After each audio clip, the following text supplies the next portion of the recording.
things that fall into the pipeline. Yeah. For those who don't have the white privilege that Albert Einstein had to be a B student Exactly. and still be successful, how do we do that work? Go for it.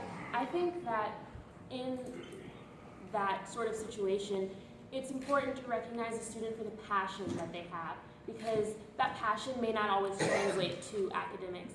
And I can definitely say that I've seen instances where I know for a fact that I was not getting the highest grades in a particular class, but I still had teachers and educators who would reach out to me and tell me about things that were going on that I could be involved in. And that doesn't always, especially in this area where there's always so many activities going on, that doesn't always equate to spending money.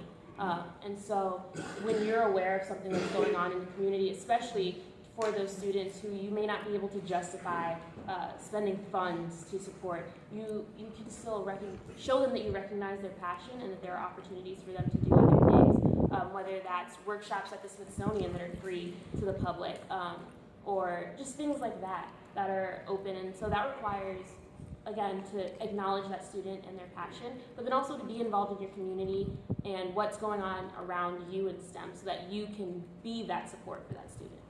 So can I provide a plug for a company that I work for? Since they sponsored this event, of course you can. Thank you for the opportunity. We actually spend a considerable amount of money, and Jackie spoke about it when she, in her opening remarks, but we spend a lot of money in our community, obviously, in the STEM area, and the whole purpose is not to discriminate based upon grade point average, because we actually start very early in the elementary school.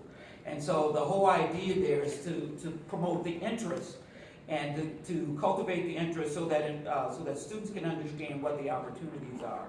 And so we don't do GPAs or anything like that. If you're really interested in it, we provide the opportunity to partner with local organizations to provide experimentations, workshops, community projects that expose students very early in their academic prep to the whole STEM area.